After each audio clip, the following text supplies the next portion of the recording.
Assalamualaikum warahmatullahi wabarakatuh. Semoga kita selalu dalam perlindungan dan selalu diberi kesehatan oleh Allah Subhanahu wa Ta'ala. Baik, perkenalkan, nama saya Rahmat Setiawan. Dalam video singkat ini, saya akan mempresentasikan pembahasan mengenai bagian-bagian dalam merencanakan bandar udara. Yang pertama, definisi apron dan tipe parkir pesawat. Yang kedua adalah tipe-tipe mesin pesawat. Oke, ini adalah pembahasan yang ingin kita bahas. Kemudian pembahasan yang pertama, definisi apron dan tipe parkir pesawat. Peralatan pesawat apron adalah bagian dari bandar udara yang digunakan sebagai tempat parkir pesawat terbang. Selain untuk parkir, peralatan pesawat digunakan untuk mengisi bahan bakar, menurunkan penumpang dan mengisi penumpang pesawat terbang. Peralatan pesawat terbang pada sisi udara yang langsung bersinggungan dengan bangunan terminal dan juga dihubungkan dengan taxiway yang menuju ke landas pacu. Oke, kemudian apron movement control adalah unit yang bertugas menentukan tempat parkir pesawat setelah menerima estimate dari unit ADC Tower sebelum menentukan parking stand atau tempat parkir pesawat. Kemudian standar apron telah ditetapkan oleh ICAO untuk seluruh bandara udara di dunia. ICAO merekomendasikan beberapa hal sebagai berikut. Apron hendaknya dibuat nyaman untuk bongkar muat penumpang kargo atau sebaik memberikan pelayanan kepada pesawat tanpa mengganggu trafik lainnya di aerodrom tersebut. Kemudian seluruh area apron hendaknya mampu digunakan untuk expeditious handling traffic di aerodrom tersebut pada saat trafik padat. Kemudian setiap bagian dari apron hendaknya dapat digunakan untuk pesawat yang akan segera ditangani, walau beberapa bagian apron memang dikhususkan untuk dipakai jika trafik padat saja. Nah, ini adalah jenis-jenis pesawat pada jenis-jenis parkir pesawat pada bandar udara. Yang pertama yaitu metode nose-in parkir, di mana pesawat parkir tegak lurus gedung terminal. Hidung pesawat sedekat mungkin dengan gedung terminal. Yang terakhir, pesawat bermanuver menuju gate dengan powernya sendiri.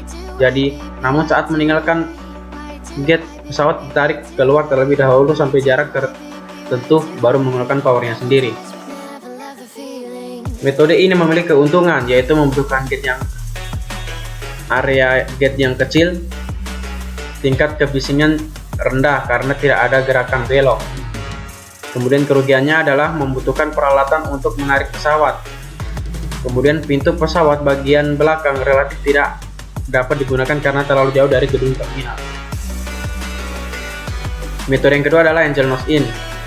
Angel nose-in ini konfigurasi ini sama dengan konfigurasi nose-in, tetapi pesawat ini tidak tegak lurus gedung terminal. Keuntungan dari metode ini adalah pesawat manuver masuk atau keluar gate dengan powernya sendiri. Namun kerugiannya adalah membutuhkan area gate yang lebih besar. Nah, yang terakhir adalah parallel parking. Parallel parking merupakan cara parkir termudah dari sisi manuver pesawat. Akan tetapi, keuntungan dari paralel ini yaitu pintu depan dan belakang pesawat dapat digunakan untuk loading atau unloading dan kebisingan dan jet blast minimal karena tidak perlu manuver atau membelok yang tajam. Namun kerugiannya adalah area gate harus membutuhkan gate yang lebih besar. Kemudian inilah tipe-tipe mesin pesawat sebagai berikut. 1.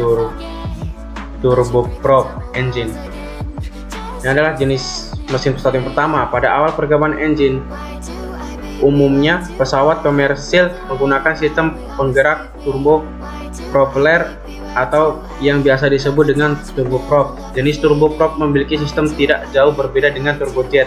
Akan tetapi, energi dihasilkan oleh putaran propeller sebesar 80%, di mana putaran propeller ini digerakkan oleh turbin yang menerima ekspansi energi dari hasil pembakaran.